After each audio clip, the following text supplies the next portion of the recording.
Hey, what's up, YouTube? I hope everybody is having an amazing hump day. Mine has been super busy, but I can't really complain. It's been going really well.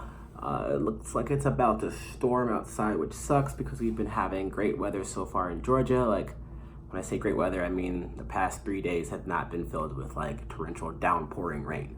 But today I wanted to talk to y'all. I sort of believe I might have did this video, but I'm doing sort of an update. Maybe there are things that I didn't say in the last one, and there are more things I want to say now.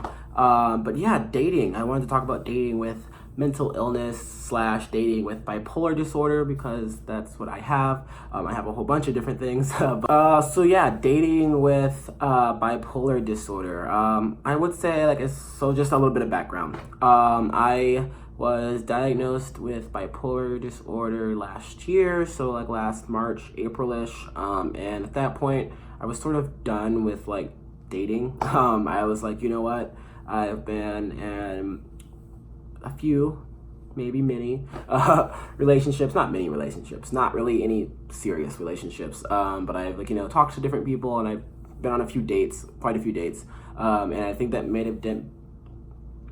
and I've been on quite a few dates, but I think that might have been sort of related to my mania. But it came to a point where like my anxiety was out of control. I was having like 2 to 3 panic attacks a day, couldn't really focus, and I realized that being in a relationship wouldn't work. It wouldn't work out, because not only would I not be able to give that person the time they needed, or my time and my attention, that wouldn't happen. I wouldn't be able to give myself the time and attention that I needed. So dating was not a thing. I said, you know what, it's cool. I'm just gonna use this time to focus on me, and it was weird. It didn't really mean much. I was sort of really happy for being single.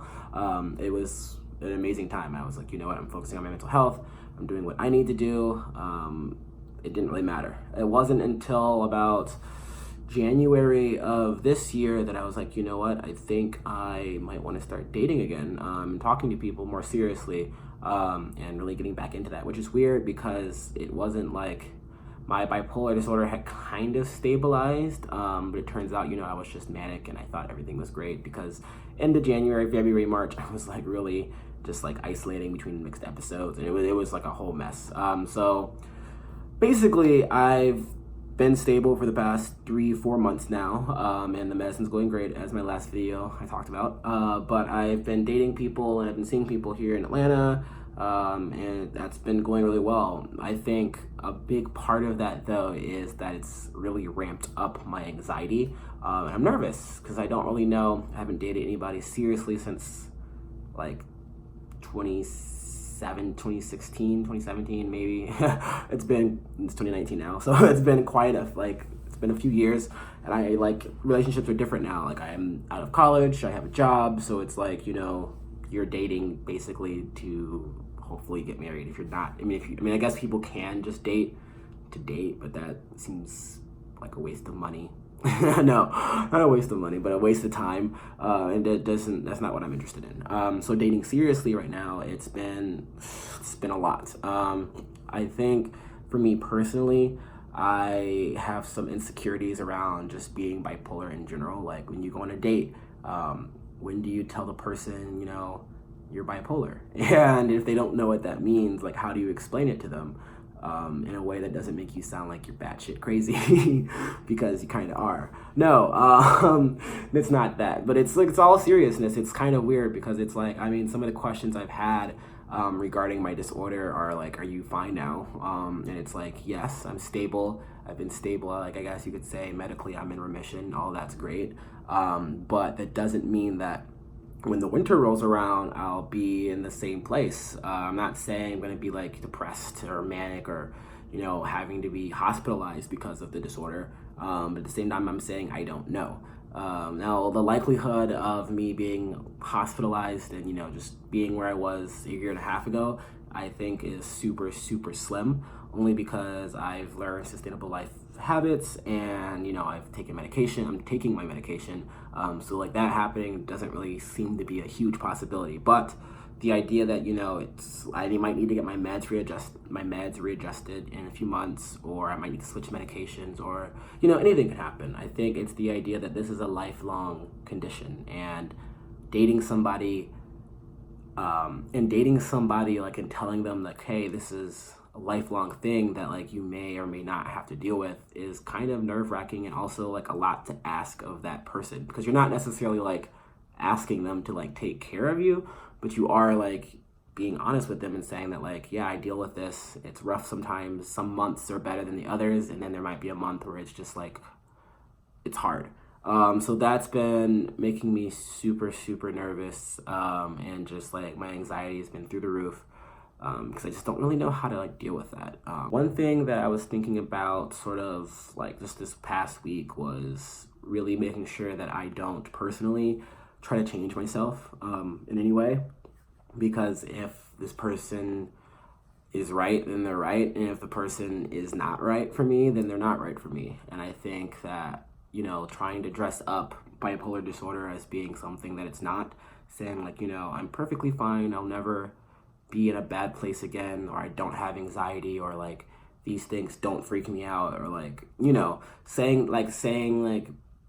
lying to these people, basically lying to your date or your whoever, you know, you're talking to, is not beneficial, because it'd be worse for me to say like, oh yeah, I like am perfectly fine, I have no problems, I probably will never have problems, and then if I'm depressed like in a few months for like, you know, like that just makes things awkward, especially when they're just like, what the heck, like, or like, you know, if you're, you know. So I think a big part of me has been trying to just figure out like, how do I tell people, how do I navigate, like how much do I tell them up front, and then like really just trying not to be a different person, really trying to be myself as much as possible, and increments, and like knowing like how much is enough to tell them at one point. It was funny, this person I'm talking to now, we were on a date last week, and I was telling her some of the things, you know, I've done in the past when I was depressed or when I was manic, you know, when I was sort of unstable. And it's like I've told them generalizations, but I haven't gone into specifics, because like there's a lot in there, and you kind of have to unpack that not on the first date. You kind of have to unpack that throughout a series of weeks, because my friends don't even know everything that I've done.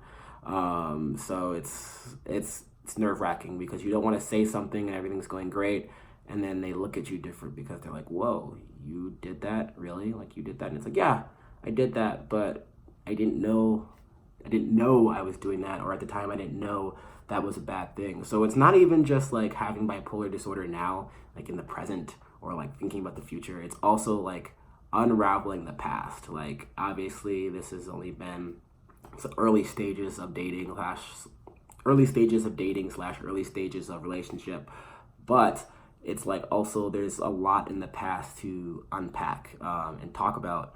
Like, you know, I've been in therapy since I was 4 years old, not for bipolar disorder, but because I had other problems and a host of other problems. And just talking about that, it literally, I don't know, I think that's why it's important to talk about these different things. This is why I do it, to talk about it, to try to break down that stigma.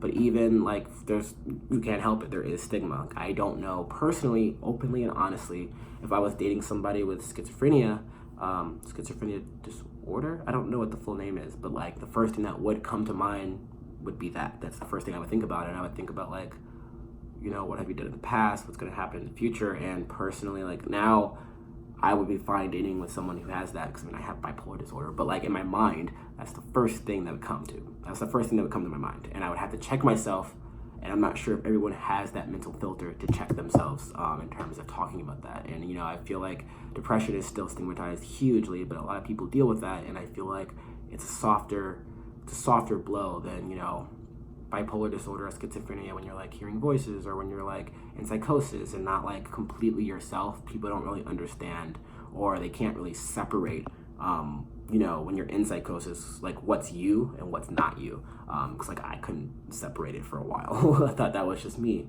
So it's strange, and I don't really have advice for this besides, you know, be yourself. And if that person like has a problem with that, then oh well, they're not right for you.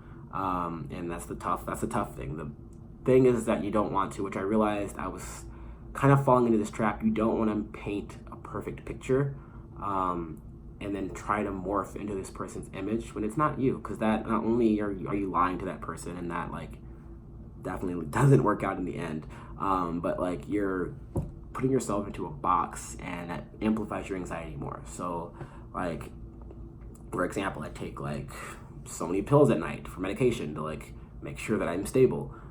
If I were to tell somebody, if they're like asking like, oh, like what are you taking? Like if I was just like, oh, I'm not taking like my crazy medicine, I'm taking like my allergy pills or something like that, you know, like you'd have to do that for the rest of your life theoretically if you ever got married to these people, and eventually like it's gonna come out. Things always come out, and I just feel like it's easier to say things now and get them off your chest than to wait and let it unravel later. In that regard, in the regard of, you know, some of my manic stories, I don't know how to talk about that. I don't know how to bring it up because it's something that I wish I could put in the past, but it's also something that I feel like is a really big part of my life. It's how I discovered I was bipolar. It's how like, it's like the lowest of my lows. And I don't know how to talk about that. So I just wanted to hit y'all with a quick little video. Not really quick now that I see the time on that thing, but hope everybody's doing well. Remember, if you like this video, like, share, subscribe. Ow, I just hit my arm and I've been working out. That hurt really bad. Like, share, subscribe, comment. I love hearing from you guys. I'm so happy that you guys comment and let me know that these videos are actually helping you, and that, you know, we're all going through the same things, because like we are. And that's the whole point. Is to break the stigma and to like realize that we're not alone. So I hope that like I'm not the only one out here trying to like navigate the dating scene at, you know, in your 20s. All right. Peace.